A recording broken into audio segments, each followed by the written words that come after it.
राम राम। जय मां भारती। जय हिंदुस्तान। आप सभी का पुनः मेरे यूट्यूब चैनल सच्चे साक्षात्कार मुरारी मिश्रा में हार्दिक अभिनंदन एवं स्वागत है। देखिए, ये हमारा जो यूट्यूब चैनल है वो राजनीतिक आकलन और विश्लेषण को लेकर आप सबके सामने आता है।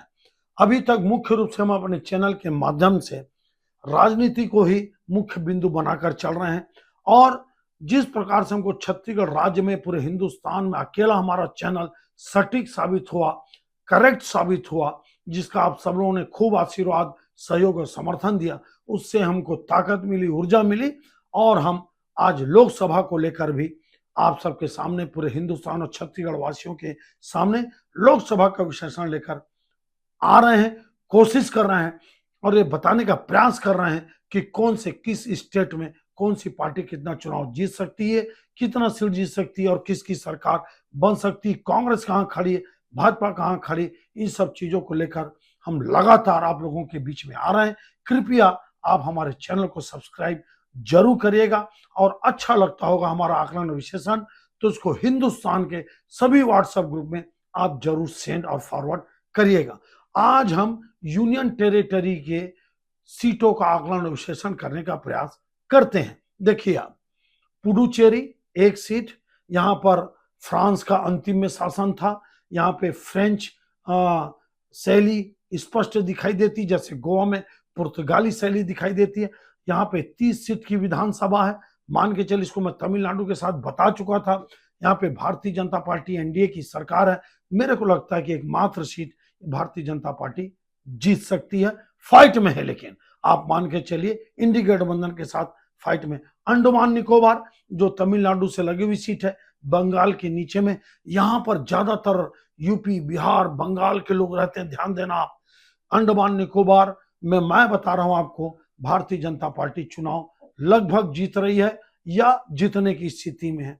उसी तरह से आप चंडीगढ़, आप जानते हैं भारतीय जनता पार्टी की एकदम सुरक्षित सीट है, एक सीट है चंडीगढ़, केंद्र शासित प्रदेश, बड़ा सुंदर शहर है, जरूर जाइए आप घूमने के लिए, बहुत नीट एंड क्लीन शहर है, एकदम व्यवस्थित रूप से बसाया हुआ शहर है।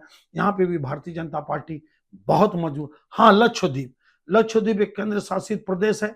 मैं लक्षद्वीप और हिंदुस्तान की जब गणना करता हूं, आकलन विश्लेषण करता हूं, तो वीर योद्धा वीर सावरकर जी, जिन्होंने कोल्हू के बैल की तरह 10-11 साल आपके अंडमान निकोबार और लक्षद्वीप, जैसे लक्षद्वीप तो नहीं, अंडमान निकोबार के जेल में थे, उनको मैं प्रणाम करता हूं। जब अंडमान निकोबार का बात किया, मैं वीर शहीद आपके सावरकर जी को प्रणाम करते हुए मैं ये बोलूंगा कि लक्षद्वीप में करीब 80-90% मुसलमान हैं, तो यहाँ पर भारतीय जनता पार्टी की संभावना, वैसे भी आपको बताऊं मैं, 50-60% इस देश में जहां भी मुसलमानों की आबादी है, चाहे वो किशनगंज हो, चाहे मालदा का उत्तर और दक्षिण हो, चाहे बहरामपुर हो, चाहे नौगांव हो, चाहे बरपेटा, वैसे आसाम की 2-3 सीट, बंगाल की 2-3 सीट, आपका बिहार की 2-3 सीट, आपकी लक्षद्वीप की सीट, जहां भी मुसलमान का 60-70%, 50-60% से ऊपर वोट है,